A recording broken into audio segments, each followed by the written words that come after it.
Good evening, my friends. My name is Adam, and I will be your host on A Haunted History, the podcast that will lead you on a spine-tingling journey through the shadowy corridors of the past. From the eerie echoes of ancient castles to the whispered secrets of forgotten battlefields. Each episode will transport you to a different era, where history and the supernatural collide. So dim the lights, my friends, and gather round, as we prepare to embark on a historical adventure beyond the veil. Welcome once again to A Haunted History. Hi, everybody. This is Adam with A Haunted History. I'm sitting here with Cindy, and she's going to share a little bit of her personal experiences with me. And Cindy, do you want to introduce yourself? Hi, I'm Cindy. I've working at the Old Rock House for about 10 years as a bartender. Can you tell us a little bit about the history of the Old Rock House? Sure. It is at 1200 South 7th Street, and it was an old tavern and like a speakeasy and a brothel. And it was added on to in the early 2000s. They turned it into a concert venue, 600 or so people capacity, and it's been a concert venue since the early 2000s. And yeah, it's a great old building. Lots of history. It's like near downtown St. Louis, in between the historic Soulard neighborhood and downtown. So lots of history, lots of old brick buildings, which the Old Rock House is mostly brick, and yeah, just a lot of great neat old buildings in the historic area. Great. So you said that you've had some personal experiences there. I have. So have a lot of my coworkers. So, like I said, I've been there about 10 years. So I've been pretty comfortable in the building. But in the basement, there is what used to be a cigar lounge and a bar, and then our kitchen is down there too. And so one evening, pretty late, I was cleaning up the bar area in the basement, and one of my coworkers was sitting at the bar, and so I had been speaking with them, and as we were talking, I was walking down the length of the bar area, and the kitchen entrance is directly behind the bar. And so I was walking along and turning my head and speaking to the coworker that was at the bar, and out of the corner of my eye, I saw a gentleman step out of the kitchen, and we had, a lot of people working that night, people in and out of the kitchen and whatnot. So I just thought it was somebody, coworkers. So I stopped short because I didn't want to run into them. And when I turned fully to see who it was, there was nobody there. But I had absolutely seen a man 6 foot, 6 feet tall. And then another time, same area in the basement, we have some club chairs down there, and there's one corner of the basement that's always dark. It's always dark and has just a different feel to it. And again, I was coming out of the kitchen area and looked over and saw a dark figure sitting in the chair. And then as I got closer, they were just not there anymore. It was just kind of like a fade away kind of situation. So that my experiences. Oh, and then also on the second floor, the men's bathroom door is just constantly popping open. And there is a light right outside the window that flickers constantly, especially when you talk about it. Okay. And you said that you had other people that had experiences? Yeah. So our kitchen manager, she came in during the day one time, which is crazy that this was a daytime event. So she came in during the day, and on our main floor is where our stage is, and our office is down in the basement. So she came in on the main floor, saw somebody walk across the stage, didn't think anything of it. A lot of times our sound engineer will be in there working on things like the monitors and such. So she didn't think anything of it, went down into the basement and asked who was upstairs, and they said nobody was up there. There was no one there. So she saw something walk across the stage. And then our head of security had been on the second floor, which we call the VIP area. He was up there and saw a chair move across the floor. Nobody was anywhere near it. It moved several feet. Our sound engineer had been in the bathroom up on the second floor. There was a lot of activity in this back corner. And so the setup is there's the men's bathroom door, and it's got a frosted window, and there's a storage closet right next to it. So our sound engineer saw someone walk past this, the frosted window and into the storage closet area. There's nowhere to go. So this person was walking with purpose past the window, and just nothing. Nobody was there when he checked. That would probably be enough to drive me out of the building, honestly. Yeah. And he stuck around, he didn't leave. Yeah, that's right. Yeah. So we had a lot of activity, but like I said, it was an old speakeasy and a brothel. So there's got to be some kind of ghosts, but they're not really happy ghosts. So, They don't seem to be causing any trouble or anything like that. No, they don't seem to be mischievous. Our old catering manager, when he would come in every day, he would walk up the steps to the second floor, and the bathroom door would open and close as a degree.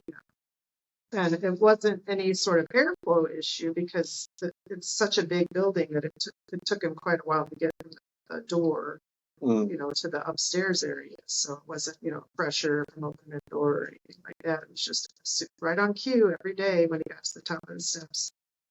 The door would open and close to say hello. That's kind of funny, actually. Yeah, they like to. Oh, and just for our listeners, just to make sure there's a little bit of background noise here. We had trouble finding a place that was quiet to record, so we are actually in the hallway at the St. Louis Forest Park Community College. So if you hear any background noises or voices, that's what you're hearing. So I apologize for that, but sometimes it's hard to find a quiet space. Now, do you have any experiences outside of the old Rock House? I do. I used to work at this great old Cajun restaurant that was down on Broadway, South Broadway, here in St. Louis, kind of not too far away from the old Rock House. And the building is still standing. It's been vacant since the 90s, since the restaurant closed. But back in the 90s, when I was working at Broussard's Cajun restaurant, there were rumors about the building being haunted and having some activity. So we had heard various things go on there. Like, for example, we did hear it sounded like a little girl's music box in the basement, just kind of randomly way off in this big cavernous, scary, dark basement. We could never figure out exactly where the noise was coming.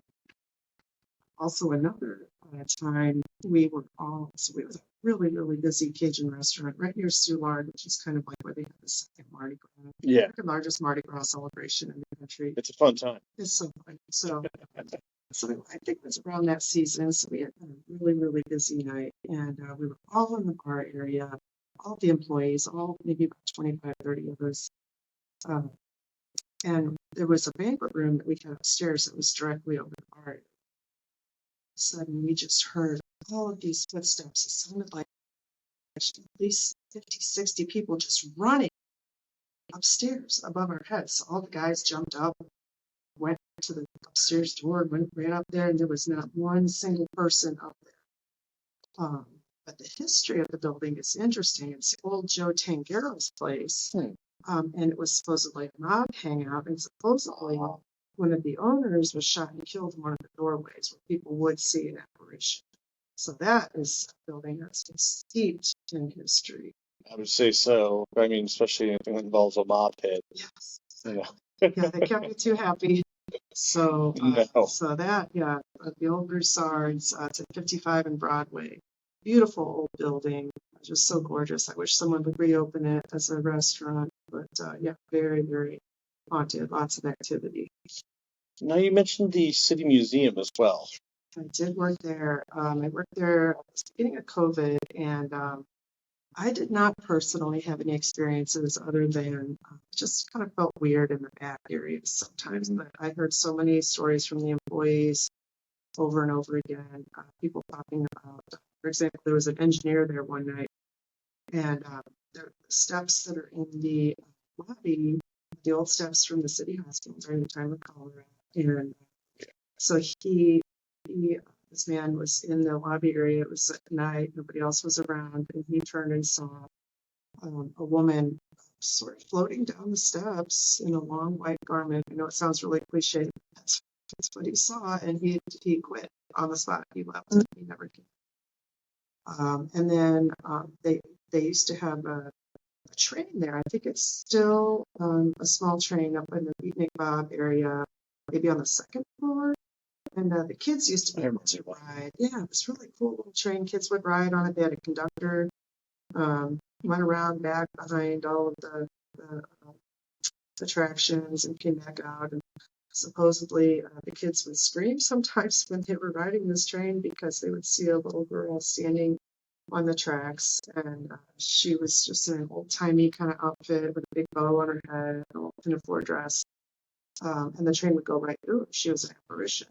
Oh, but that was an old shoe factory. It's still a brown shoe factory, and they did employ women and children back in the day. St. Louis is one of the biggest garment districts at one time in the world, so a lot of activity down there. I'm sure there were a lot of accidents and mishaps. Yeah, there's a few other stories floating around at the City Museum. I can't think of them off the top of my head right now. Those are the two that are most memorable. But yeah, a lot of us in the City Museum as well. Now, can you give a lot of the listeners that might not be from St. Louis, can you give them like a frame of reference of what the City Museum is? Because, I mean, I know what it is, but yeah. Oh, it's one of the greatest places I've ever been to in my life. It is 10 stories. And it has a 10-story slide. So let me backtrack. The owner, who has since passed away, Bob Castley, he just used to be this renegade that would go around to different sites where they were tearing down buildings and save old historic pieces, and just had this big conglomeration of stuff that he wanted to make things with. He was an artist and a visionary sculptor. So he bought this old building downtown that was just a defunct shoe factory, and turned it into sort of a playground for himself and his artist friends. And they just started building these giant, just welded, glorious structures, and started filling up this building. And then word got out, and he opened up to the public. I think originally it was an adult playground. Yeah, I think it was. Things. I think it was too. Yeah, like play at your own risk. Exactly. Yeah, here's your helmet. So then it evolved into what it is now as the City Museum. It's just several floors, just lots of art that's created from different scraps that were rescued lovingly from all kinds of different places all around St. Louis. And there's welders that work there full time. That are just constantly recreating new things, like just Christmas displays, giant metal spiders, just anything you can think of. Lots of places to climb around. It's the museum is kind of a misleading word. There's several bars in it. There is an open rooftop. Yeah, there is. Ferris wheel that's terrifying, but that is. I've been on it. That is scary as hell. I mean, you feel like legit you're going to roll right off the roof. But you don't. It's a safe place. Yeah. You just gotta, use your common sense. Don't bang your head on anything. Watch where you're going. But yeah, it's a really neat place. Highly recommend it to anybody visiting St. Louis. That's the number one place I would say you should go. Now they do have an aircraft that is several stories up, and it's got this weird rebar bridge. And this is my own personal experience. I got stuck in that thing, hanging upside down, because my heel and my boot got stuck there, and a bunch of little kids had to come out and they're like, "We're going to help you, mister," and had to come save me. So yeah, that actually happened. And I also worked, not exactly for the City Museum, but I worked for Windows on Washington, which is it's a wedding venue, and they've got windows on, and then the spot at the City Museum is considered windows off. And I never experienced anything there, but my offices and the two ballrooms that we managed at the time were on the top floor of the City Museum with a little terrace on the outside. And I will tell you, when I had to close down at night after a late showing, it was creepy. I mean, it sent chills down you, especially when you think of all the negative energy that just surrounds the textile industry. I mean, because that was Textile Row down there, and if you think of all the and labor laws that were violated for like 100 years before they were, I mean, Oh, that's absolutely. I mean, and that all went away with the shirt factory in New York, the Triangular Shirt Factory, when it burnt down, and they started cracking down on a lot of things. But I can't even think of the working conditions Oh my gosh. that these shoe factories would have Horrendous. had when they were in operation. Sure. That'd be absolutely terrible for those people. Can't imagine. So yeah, there's got to be some angsty spirits out there. I would definitely say so. Have you had any experiences outside of places that you've worked? I have not. My daughter has. I think as kind of a rule of thumb, it seems like younger people are more open to Susceptible to it. yeah, those sort of experiences. But I haven't. I wouldn't mind, but yeah, I haven't. I used to work at a new age bookstore in Florissant in the 90s, and we had psychics there. So, I would have psychics tell me different things like this or that person is with you, but I never did, unfortunately. Not yet. Knock on wood. Not yet. No, I will tell you the city hospital that's down um, here in St. Louis off 14th and Lafayette. That building. My grandmother actually died in that building. My great grandmother died in that building. When they converted that to lofts, I was just like, why would anybody want to live in that building? Nope. So, I mean, and St. Louis has got a lot of amazing supernatural history from the Alexian Brothers Hospital that the Exorcist took place, which a lot of our listeners are going to know about the Exorcist. Mention that. Yeah, and it's no longer there. No, it's not. But coincidentally, it's not far from where the old Broussard's Cajun restaurant is. That I just maybe half a mile away. Yeah, and I heard that the floor that the actual exorcism took place on, where the child was housed at the time, uh, they closed it down because the carts would move on their own, the walls would bleed. There was a negative energy up there after that, to the point where they actually had to close the entire floor and make it so you couldn't actually access it even from the elevator. I do remember. So my grandma was in that hospital towards the end of her life in the 90s, and I went to visit her, and it was the most just disheartening experience. Like the whole place was just very dingy and dark, and the energy was very low and heavy and oppressive. Felt very run down. Yeah, and there was one floor the elevator would not stop on, and I'm guessing that's the floor. That's the floor. Yeah. That's the floor. I think they actually set it up so it wouldn't stop there. I don't know how they would do that, but that was definitely something that they did. And I think they renumbered the floors just to accommodate that one as well. Of course, I'm going to do more of an episode on The Exorcist, but I just wanted to kind of gloss over that because the Alexian Hospital. It has a slight tie too, doesn't it? St. Louis University. Yes, it does. Exorcist. Yes, it does. I think my father, or it was my grandfather. My grandfather, I think he might have known the priest involved. Unfortunately, he's no longer with us, but it's something I'm definitely going to ask my father about. For sure. But yeah. So, is there anything else you want to share? No, just let us St. Louis and enjoy our ghosts. Spirit of St. Louis, right?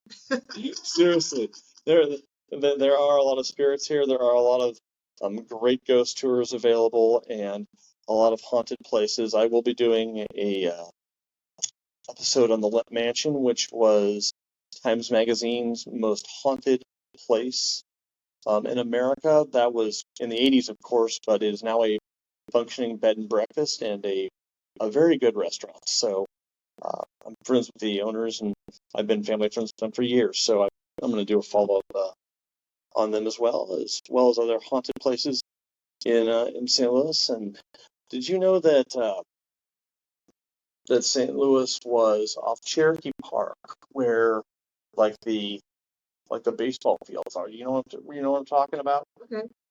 That was the site of one of the, it was the battle, I don't think it's called the Battle of Fond du Lac. I'm going to have to look that up exactly, but it was the furthest west of all the battles of the Revolutionary War Really? that took place, Interesting. where the British were repelled.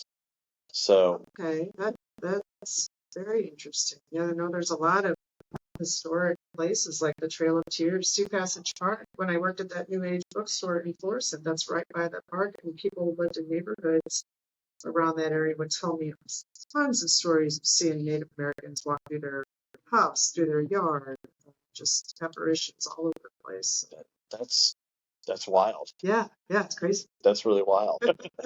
Yeah, it does kind of make the hair on the back of your neck kind of rise a little bit, but I think that's why we do this. Well, Cindy, I appreciate you being on the show, and I hope everybody enjoyed this episode. Thank you once again for listening to our show. As always, your feedback is very important to us. So if you'd like to follow us on Instagram and Facebook and comment on there if you have any questions, it just makes our show better. Also, if you'd like to reach out to us personally with a comment or question, or maybe a supernatural story which you would like featured on the show, you can do so at contact@ahauntedhistory.com. Thank you once again, and have a good evening.